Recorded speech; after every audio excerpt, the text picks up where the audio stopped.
बाबू लिखा है कवि ने 4 लाइन भूमिका। महाभारत का संग्राम हुआ, कौरव पांडवों के बीच में हुआ। तो भूमिका से भाव है मास्टर राजा।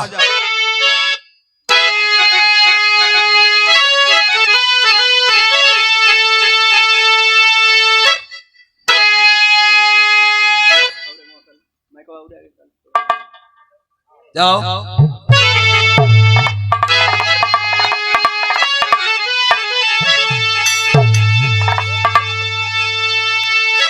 तो भाई से भाई लड़े बन के जंगी, अरे ईमान बन मुंह का दर्शक खड़ा था। कटी कटी के मस्त पतंगों से उड़ते, अरे पीरों के खंजर पे सामत चढ़ा था। लहू की दरिया थी बहती भयावह, और फिर भी अहंकार मन में अड़ा था। अरे लड़ते करणवीर संग में धनंजय, लगता नहीं कौन किससे बड़ा था।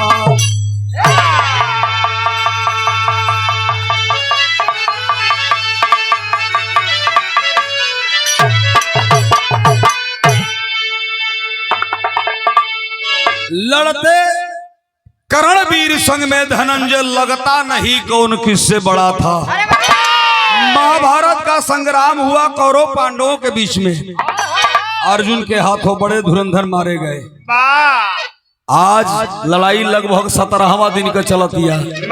केकरा केकरा बीच में, एक तरफ कर्ण और एक तरफ अर्जुन। अर्जुन का रथवान यदुवंश के हंस कहल जालन भगवान श्री कृष्ण मुरारी हवन। अपने रथवान के साथ एक तरफ कर्ण है। लेकिन बाबू हो कवि जी लिखत हवा, जब दोनों भाई आमने सामने खड़ा होकर लड़ाई करते हो, उस समय का दृश्य कैसे रहल मास्टर।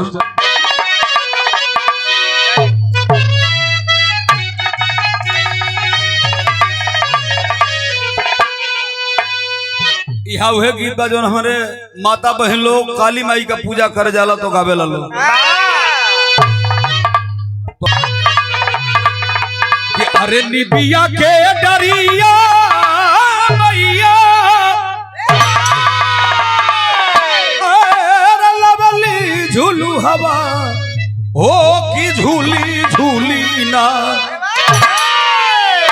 मैया मोरी गावे गीतिया हो की झूली झूली ना। लेकिन भाई दोनों आमने सामने लड़त हो। भाव लिखल कवि जी का कि अरे गरदा से पटीरे गईलेन,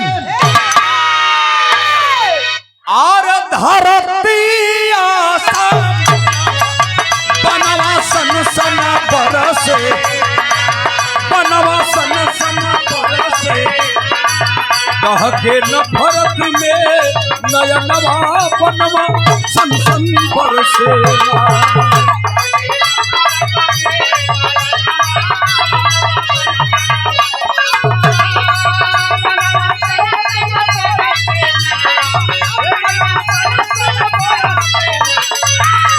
के न भरत में नयनवा बनवा सन सन बरसे।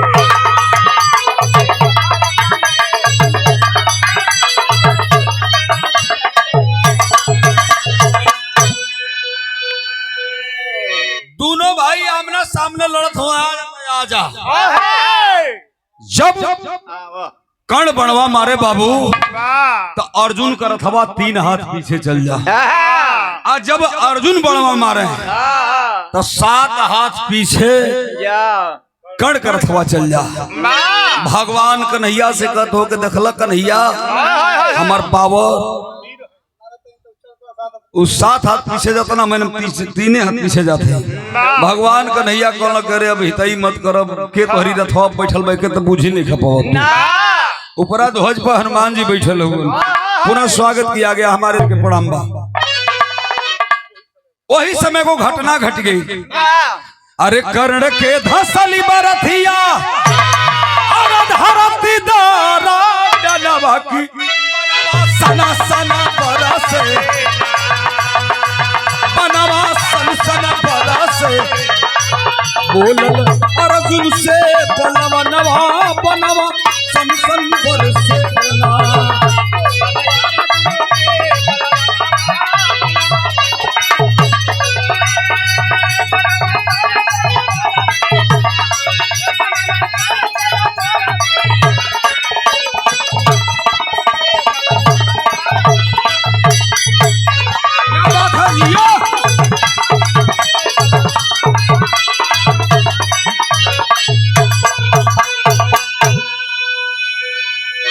बाबू बात को समझ ली है। ओह कुरुक्षेत्र के मैदान में दोनों भाई आमने सामने लड़त हवन। कर्ण के रथ का पहिया धरती में धस गई। हाथ उठाया कर्ण कहा कि अर्जुन इस संग्राम को रोक दो, मात्र हमके 2 घंटा का समय दे दो। कल का है कल के अपनी रथ का पहिया निकाल लेते हैं, जितना कहो लड़ाई करे के तैयार है। कल ये धर्म नहीं कहता है, शास्त्र नहीं कहता है, नीति नहीं कहती है कि निहत्थे पे वार किया जाता है। रथवान भी हमारा चूंकि इस दुनिया में नहीं रहा, बाण लगा है गिरा है, मैं अकेला हूँ, खाली हमारी रथ का पहिया निकाल ले दो। अर्जुन जी कहला कि हन धर्म शास्त्र का बात कहता तोहरी मुहमा से तन कोई नीक नहीं खेला कहला कि का है। कहला कि याद करो वो दिन के कि तब रहल कहवाई मनवा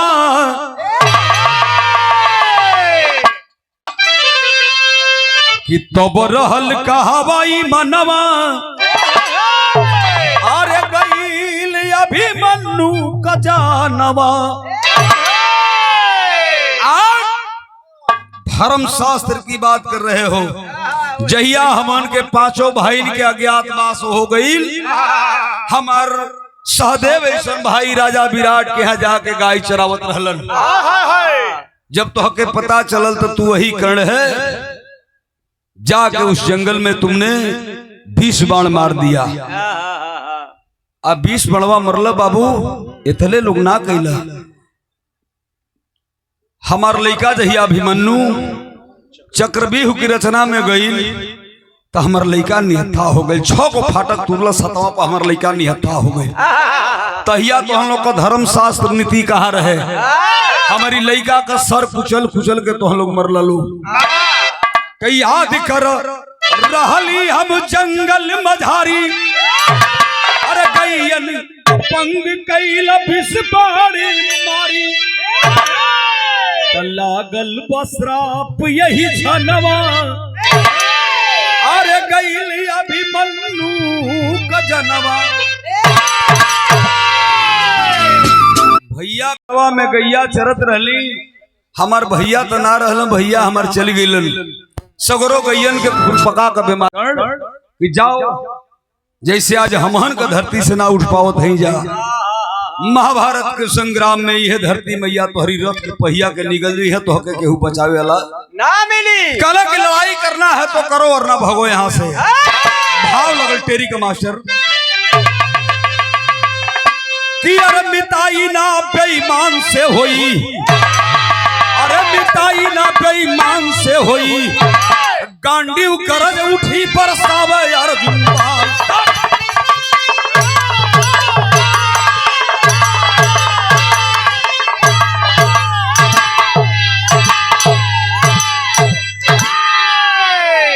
गांडीव गरज उठी बरसावे अर्जुन बाण, मिताई ना बेईमान से हुई। कहला कि लड़ाई करना है तो करो और ना पीठ दिखा के चले जाओ, मैं तुझे मारने नहीं जाऊंगा। लेकिन बाबू मर्द तो मर्दे होला, कौन काहे के पीछे हटे। कहला जब तुम्हारी ये मानसिकता तो हम काहे के पीछे उठो, काहे के पीछे हटो। ए बाबू उतने में वो घटना उरी घटत दिया। उसी समय विषधर भुजंग, उसी समय विषधर भुजंग कर्ण से बोला जाकर के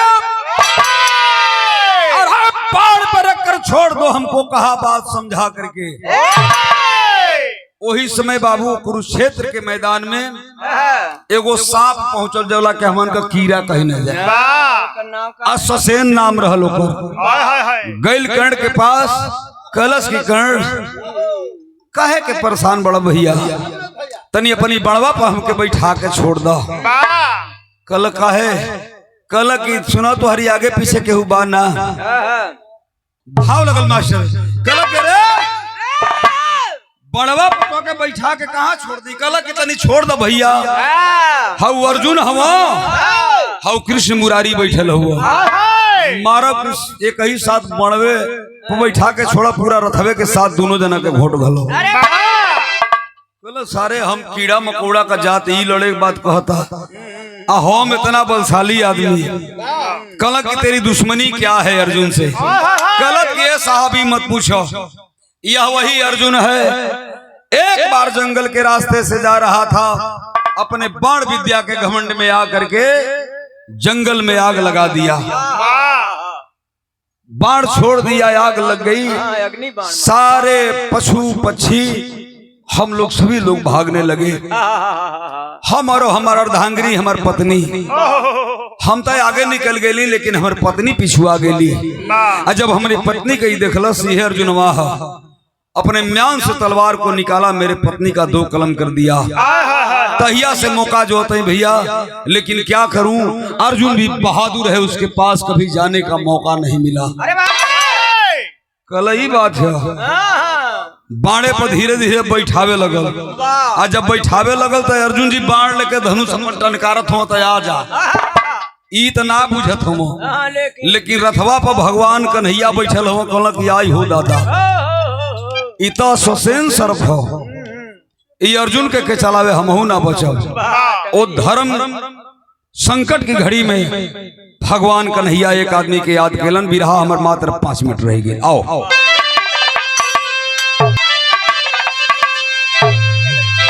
कि अरे सोचल कन्हैया हमारी अरे अखिया के सबनवा ही रनवा पीछे ना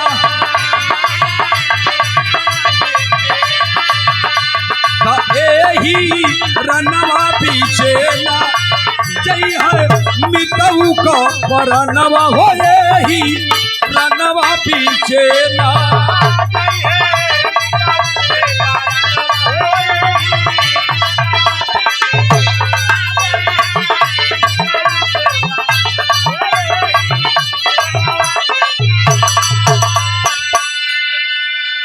भगवान सोचत हमारा रथवा पर बैठल हो कि आई हो दादा बड़ा अब का करी। कहलन भगवान कि खुदी फानी कई सोजो अरे हम बच जाई ताना मारी दुनिया कैसे मुहवा के दिखाई।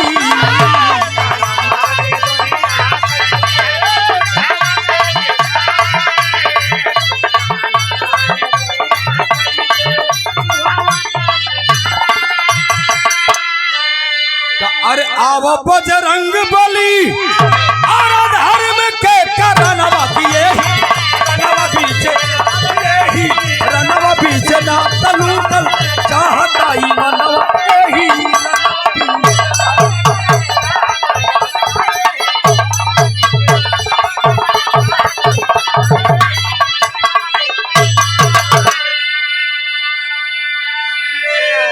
भगवान कन्हैया सोचत हम कि अगर रथ से कूद के भाग गई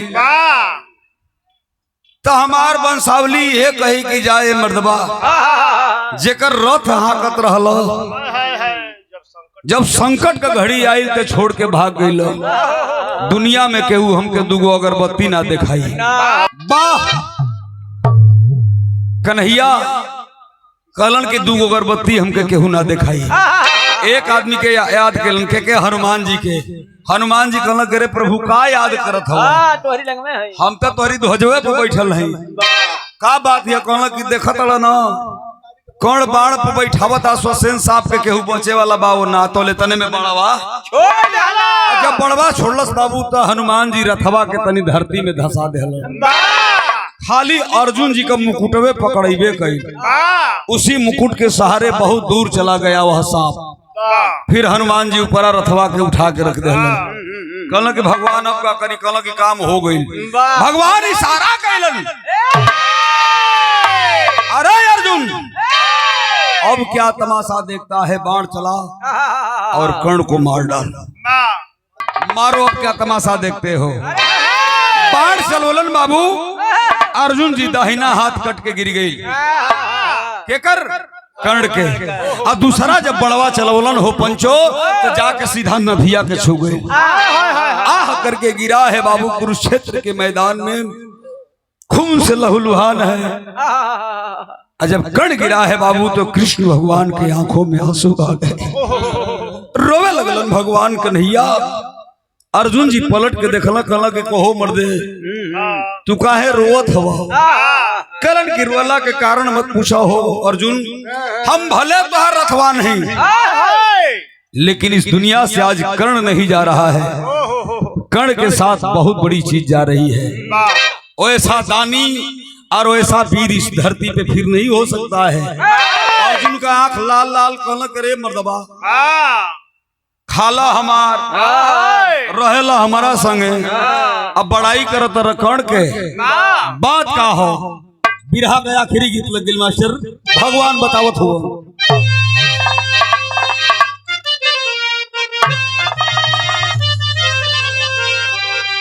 ए रबीना कि अरे जब प्यार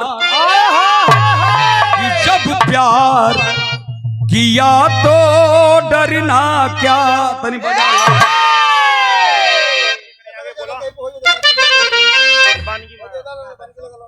अरे जब प्यार किया तो डरना क्या, जब प्यार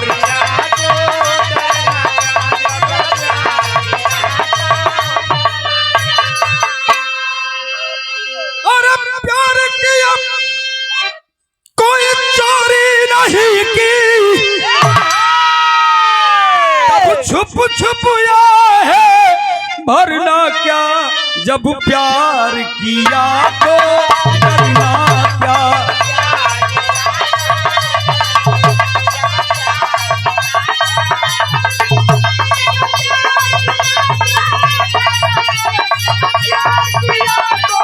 डरना क्या, जब प्यार किया तो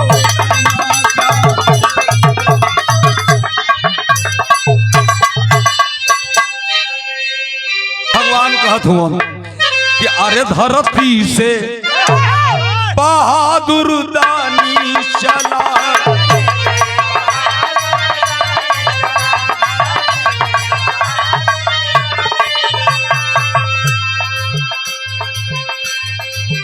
आज करे जा फाटे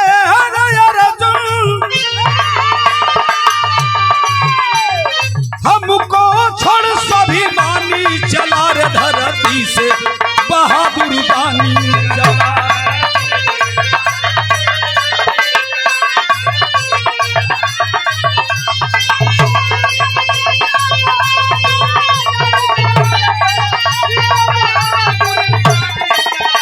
धरती से बहादुर दानी चला।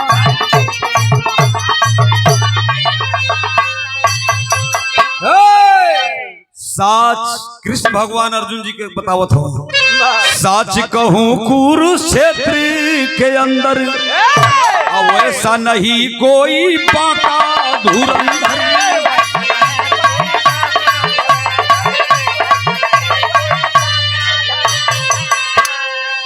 मातम मनाऊ रथ को चलाऊ और पक्का वीर सैलानी चला रे।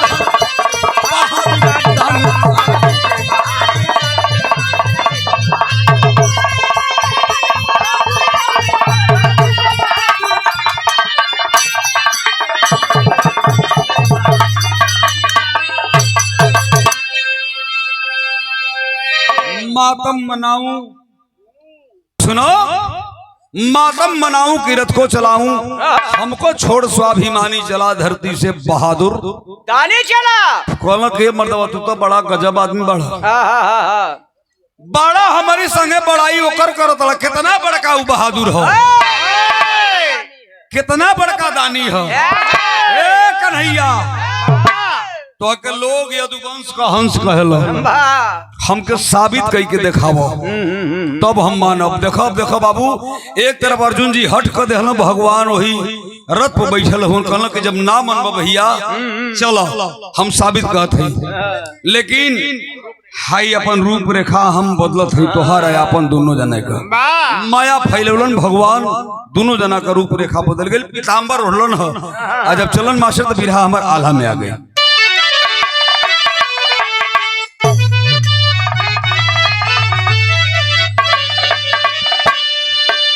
कि हठिला धनंजय भैले, कि हठिला धनंजय भैले, सोचलनि मुरारी बाबू,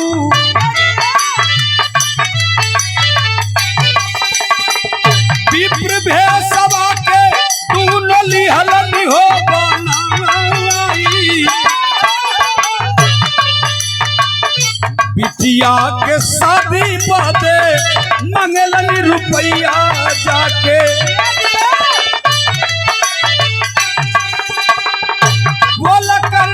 सोनवा के दांत खाली। दोनों लोग ब्राह्मण का भेष बनोलन बाबू। जहां कर्ण गिरा है खून से लहूलुहान है, जाके कहते हो कि दानी की जय, महादानी की जय। कर्ण आँख खोलस देखलस कि दोनों विप्र देवता हो, ब्राह्मण देवता हो। एगो हाथ है नहीं खे, बाया हाथ उठा के प्रणाम कलश, प्रणाम करके कलश के विप्र देवता कैसे आगमन बा।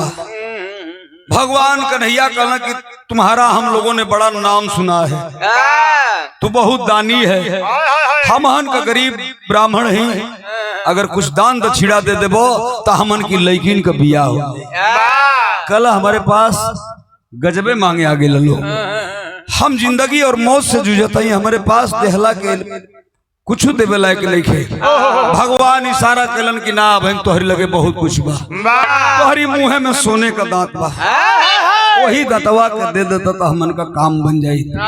ए पंचो बाहर कर अपने शरीर को घसीटते ले गया और एक पत्थर का टुकड़ा उठाया, चारों तरफ मारे लगल, मुंह से खून को फब्बारा निकले लगल हो। पंचो सारे दांत को तोड़ कर कहा कि लीजिए विप्र देवता, अगर इसी से आपका काम बनने वाला है तो लेके जाइए।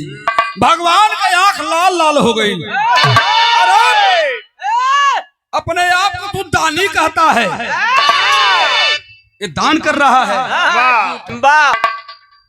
कहला कि तुहार झूठ दांत लगे मर्दवा, अपना के तू दानी कहत हवो, झूठ दांत ले तुहार हम। बाहर कर्ण बाबू गया जहां उसका धनुष और बाण गिरा है, कैसो कैसो शरीर को खसीट के लेके खड़ा हुआ, तीर चुभल बा पेटे में, तीर को निकाला बायां हाथ से और गया अपने धनुष और बाण को उठाया। बाबू ये मैं बनावटी बात नहीं कर रहा हूं, ये अपने वेद पुराण में लिखा गया है। धनुष को निकाला, अरे धनुष अपना उठाया और मुंह में प्रत्यंचा को दबाया, बायां हाथ से मारा है धरती में। जब बाण जाके धरती में लगल बाबू, पाताल गंगा इलिन है, दतवा के धोखे कलश के विप्र देवता। अब तो दतवा झूठ नहीं खे। भगवान कन्हैया कहना कि तो ये अर्जुन अब का ताकत हवा, फड़वा पसार लो, ले लो, यही का नाम है कर्ण। मरते वक्त इसने साबित कर दिया कि मेरे जैसा दानी कोई नहीं है। भगवान जब असली भेष मिलन है, कर्ण गिर गेल हो धरती पर। कलश की बाहर मुरारी कन्हैया, मरे के समय हमसे तू परीक्षा ले आयल हो, ऐसा परीक्षा के उसे लिया हो, नहीं तो भक्तो फेल हो जाये, तू फेल हो जाये। भगवान कन्हैया कहलन कि अर्जुन थोड़ा साइड हट जाओ, आज भक्त और भगवान की बात है। भगवान कन्हैया कहलन कि ये कर्ण मरते वक्त मुझसे कुछ मांग लो, मैं तुमको कुछ देना चाहता हूँ। कहत है तो हर बहिया उठा के जोड़ देते हैं, पूरा शरीरिया के सोबरन कर देते हैं। कहलस कर्ण के हे मुरारी कन्हैया ऐसन गलती मत करिहा, हमारा तोहरा में कोनो बहुत फर्क नहीं खे। अरे जहाँ 16 कला अवतारी भगवान मुरारी खड़ा हुआ और उनके सामने हमारा प्राण पखेरु उड़ जाए तो ऐसे दुनिया में बड़ सौभाग्य हमार कोनो नहीं खे। एक कन्हैया गलती मत करिए। कहला कि ना बिना दिहले हम तो के मरे ना दे। कहला कि तू का हमके देबा तोहरा से हम का मांगी। तनी गौर करिए बाबू, बस 1 मिनट यही जा समझे वाली बात बा। कहला कैसे? कहला कि तोहरा में हमारा में बड़ा फर्क नहीं खे। कहला वो कैसे? कहला कि जहिया तू पैदा भइलो तब तोहर बाप सूपे में रख, अरे सूपे में रख के आनंद जी के घरे पहुंचा दे। जहिया हम पैदा भइलिए कन्हैया तो हमार माई कुंवारपन में हमके पैदा केलस, पेटी में रख के कन्हैया हमके गंगा में बहवा देलस। तू राधा की प्यार में जियला, हम राधा की बूंद से जियल ही। कहले के मतलब बाबू कि राधा से प्रेम तक कन्हैया के रहबे कइल, लेकिन जो मेहररुआ पौले रहे वो कर्ण के पेटिया में उसका भी नाम राधा था। कहला कन्हैया तने ना, अगर तू जन्म से चक्रधारी हो तो जन्म से हम कवच कुंडल धारी है, जवना के तू हमार माई हमसे मांग के लेके चल गई। लो हे कन्हैया का तो से मांगी? अरे तू दूसरा का रथ हाँ के लो, हम खुद रथवान का बेटा है, सूर्य पुत्र था कर्ण। कलश के तने ना हो कन्हैया, अगर दुनिया के लोग तो हके कौ से कृष्ण कहला तो दुनिया का लोग हमके कौ से कर्ण कहला। हमारा तोहरा में बहुत फर्क नहीं खे। का देबो? एगो चीज मांगत नहीं देबो, जा लास्ट में मांग लेते नहीं। का कहलस बाबू? कुंवरी माई का रहली भागा ललनवा मोहन, कुंवरी जमीनिया पर दिया हो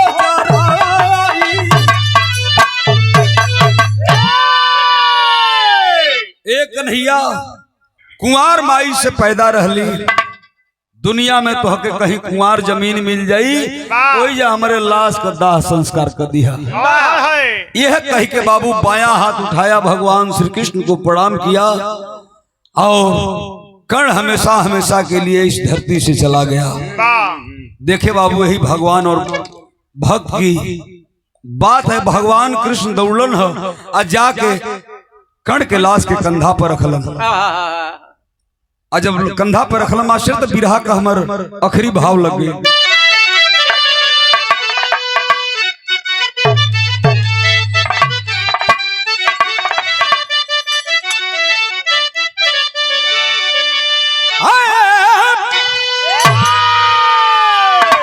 कि यार दुलार कलसिया, दुलार कलसिया की कर दुलार कलसिया,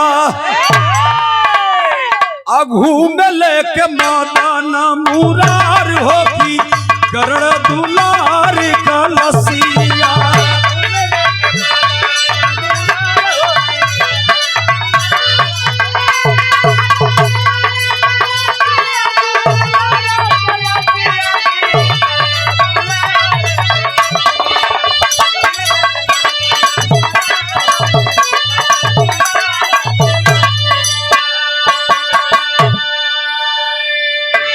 भगवान कन्हैया दुनिया का भ्रमण कैलन, लेकिन कहीं कुंवार जमीन ना मिलल। आप लोग सोचबा कि कुंवार जमीन का होला। आप लोग जहाँ बैठल हुआ या त्रेता सतयुग कलयुग भटयुग कितने बेराइल हुआ, कितने लाश से मजरल है, कितने फुकाइल है, जहाँ बैठल हुआ यहाँ कहीं कुंवार जमीन भगवान के मिलत नहीं खे। भइल का पावन जमीन कहीं न पाया, तब गुजरात प्रांत में आए हो रामा कर्ण दुलार कलसिया। अब पहुंचे नदी ताप्ती के किनार होले कर्ण दुलार कलसिया।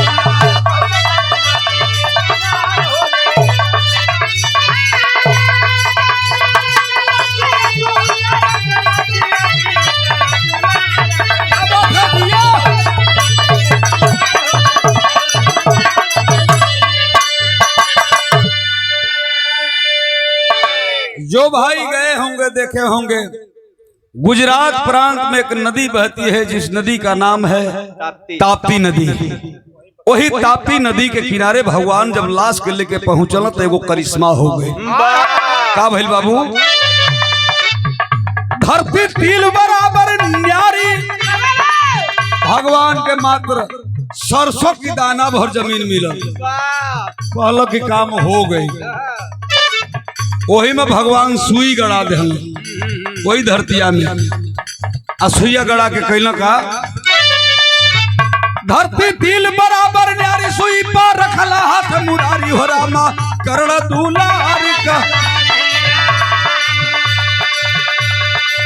कर्ण दुलार का लसी कई के जतन दिहल जार होगी, कर्ण दुलार का लसी।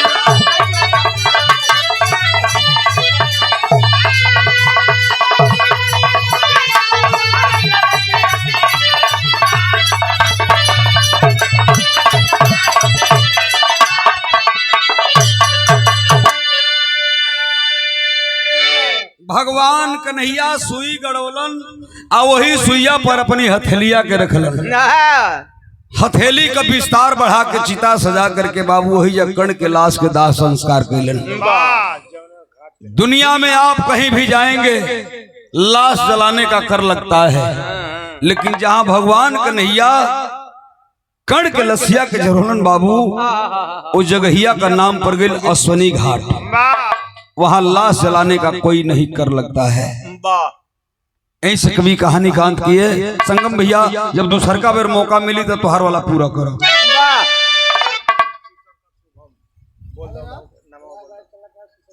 कहा शुभम बड़ा हाओ हो पूरा ये भक्तों की अभिलाषा, तर से कोई न लौटा प्यासा हो रामा, अरे कर्ण दुलार का लसिया यही से कहा लेकर पार होगी, कर्ण दुलार